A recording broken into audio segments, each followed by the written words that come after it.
Hello students, आज हम लोग क्लास 9th का जो संस्कृत का जो बुक है ना, इस बुक को पहला चैप्टर इस स्तुति देख पा रहे हो। इसे हम लोग एक एक पॉइंट एक एक शब्द का व्याख्या करने वाले हैं और इसका अर्थ अगर आप लोग बढ़िया से समझ लोगे हिंदी में तो फिर कोई भी शर्त पे एक भी प्रश्न इससे नहीं छूटेगा। आप पढ़ना कैसे है, जैसे कि मैंने आपको अभी पढ़ा रहा हूँ यहाँ पर, तो आपको अपने सामने बुक खोल रही है, हाथ में एक पेंसिल रखनी है। जिस शब्द को बता रहा हूँ उस शब्द के पास अपना पेंसिल रखो और उस शब्द का अर्थ समझते जाओ, और जो कठिन शब्द आपको लगे कि ये याद नहीं रहेगा तो पेंसिल से उसी जगह आप लिख भी लो। तो चलिए इसको शुरू करते हैं। तो पहला जो हम लोगों का ये चैप्टर है इस स्तुति उपनिषद। इस स्तुति मतलब ईश्वर की स्तुति, भक्ति जो बोल दीजिए। उपनिषद भगवद गीता चेति जीवनस्य अभ्युदय विकसिता अमूल्य ग्रंथ। उपनिषद और भगवद गीता जीवन के अभ्युदय, अभ्युदय मतलब यूँ समझो कि जीवन की शुरुआत करने के लिए और विकास करने के लिए अमूल्य ग्रंथ है। कौन? उपनिषद और भगवद गीता। उपनिषद अनेकेषां ऋषीणां विचारान् प्रकटते। ये उपनिषद में अनेक ऋषियों के विचार प्रकट होते हैं। भगवद गीता तो केवलस्य योगेश्वर कृष्णस्य, और भगवद गीता में केवल भगवान कृष्ण के विचार। तो ये बताया जा रहा है कि ये दोनों ग्रंथ अमूल्य हैं। भगवान कृष्ण के विचार भगवद गीता में है, तो उसी प्रकार अनेकों ऋषियों के विचार किस पर हैं? आपके उपनिषदों में है।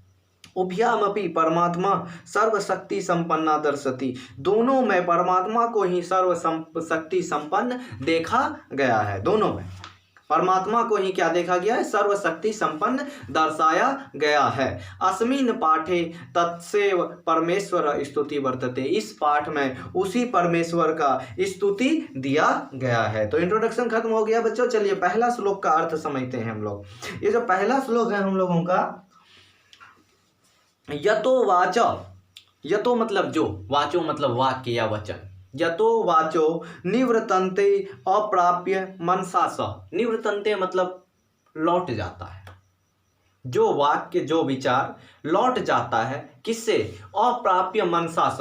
मन की सहायता नहीं पाकर या मन की अनुमति नहीं पाकर। कुछ बोलना चाहे आप और मन बोला नहीं, ये नहीं बोलने का, तो वो वाक्य क्या हुए? नहीं बोले आप, लौट गया। तो जिसकी विचार या जो विचार अपनी मन का साथ न पाकर वो लौट आता है, आनंद ब्राह्मणो विद्वान न बिभेति कुतस्यन। वे विद्वान आनंद स्वरूप ब्रह्मा को जानने वाला होता है।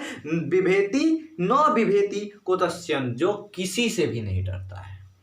अब देखो, जिस विद्वान के विचार मन की सहायता को नहीं पाकर लौट जाता है, वो विद्वान ब्रह्मा को जानने वाला, ईश्वर को जानने वाला वो विद्वान क्या होता है? किसी से भी नहीं डरता है। न कुतश्चन बिभेति, बिभेति मतलब डरना। चलिए अगला श्लोक है, असतो मा सद्गमय। देख पा रहे हो आप लोग, असतो, असतो मतलब असत्य नहीं, असत्य नहीं। असत्य मतलब असत्य होता है, मां मतलब नहीं, असत्य नहीं, सद्गमय सत्य की तरफ भेजो। असत्य नहीं, सत्य की तरफ भेजो। ईश्वर से प्रार्थना की जा रही, असतो मां, असत्य नहीं, सतगमय सत्य के तरफ भेजो।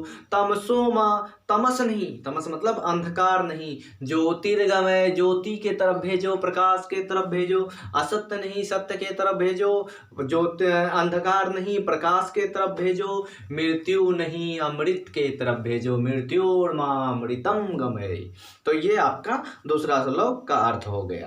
अब तीसरा श्लोक है, देखिए, एको देव सर्वभूतेषु गुरु। एक ही ईश्वर है जो सभी वस्तुओं का गुर है। गुर समझ रहे हो बच्चों? मतलब ये समझ लो इसमें कि जो सभी वस्तुओं के अंदर में छिपा हुआ है, गुरु अंदर में, भीतर में।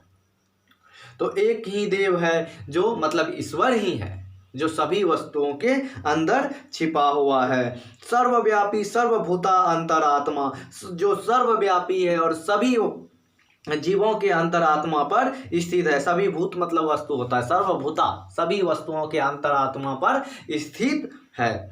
एक ही जीव है जो सभी चीजों के अंदर छिपा हुआ है, सभी जीवों के, ठीक है, और सभी वस्तुओं के अंतरात्मा पर है, ठीक है। कर्मों पर नियंत्रण, अब क्या बोल रहा है? कर्माध्यक्ष मतलब कर्म का अध्यक्ष, कर्मों पर नियंत्रण रखने वाला। कर्माध्यक्ष, सर्वभूताधिवास, और सभी वस्तुओं पर वास करने वाला। क्या बोल रहा है कि एक ही देव ही है जो सभी वस्तुओं के अंदर में रहता है, सभी की अंतरात्मा पर निवास करता है, सर्वव्यापी है, कर्मों के अध्यक्ष है, मतलब कर्म पर नियंत्रण रखने वाला है, अच्छे बुरे कर्म का फल देने वाला, सर्वभूताधिवास, और सभी वस्तुओं के अंदर अधिवास करने वाला है, साक्षी चेता केवलो निर्गुणस्य, चेतन स्वरूप साक्षी वह केवल निर्गुणस्य है, निर्गुण है, मतलब उनका कोई आकार नहीं, हर चीज में मिल जाएगा। ऐसा नहीं कि एक ऐसा आकार है जो यहाँ मिलेगा वहाँ नहीं, ये ऐसे चेतना है, वो ऐसी चेतना के साक्षी हैं जो क्या है, निर्गुण है। देखो निर्गुण और सगुण दो चीजें होते हैं। सगुण मतलब जिसका आकार होता है, फिक्स जगह पर होती है। निर्गुण मतलब जो निराकार होता है, कोई भी आकार नहीं होते हुए भी सभी आकार होता है, उसको निर्गुण बोलते हैं। अब अगला श्लोक देखते हैं। त्वम आदि देव पुरुष पुराना, त्वम आदि देव, देखो यहाँ दो शब्द है, त्वम आदि देव है ना, त्वम आदि देव, यहाँ देखो क्या लिखा हुआ है, त्वम आदि देव, इसी तरह का कोई शब्द है। हाँ, तो यहाँ तीन तीन शब्द है। त्वम एक शब्द है, उसके बाद आदि है, फिर देवा है।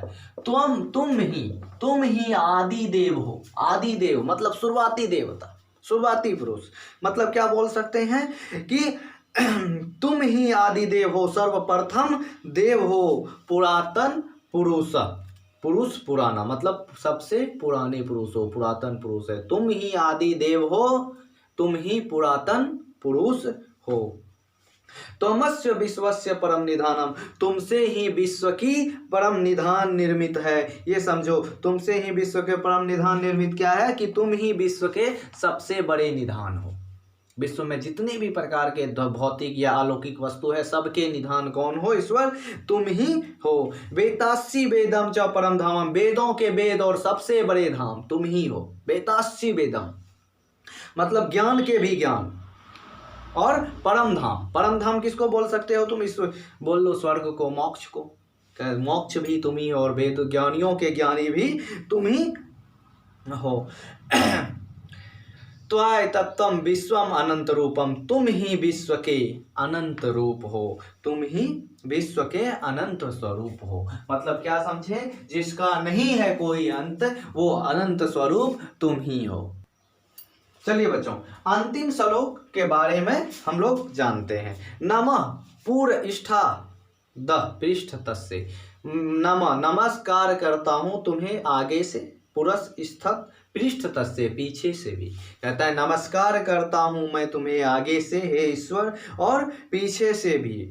नमो अस्तु ते सर्वत्र एव सर्व, तुम्हें मैं सभी जगह से, सभी ओर से नमस्कार करता हूँ। उसके बाद बोल रहा है कि अनंत वीर्य अति विक्रम अस्तुअम, अनंत पराक्रमी शक्ति से, क्या बोलते हैं? अनंत वीर्यमित मतलब शक्तिशाली, और विक्रम पराक्रमी, क्या बोल सकते हो? तुम ही अनंत शक्तिशाली हो, और तुम ही क्या हो? अनंत पराक्रमी हो। सर्व समापनोसी ततो अस्ति सर्व, सभी चीजों में विलीन करने वाले और सबको अपने अंदर समाहित करने वाले भी तुम ही हो।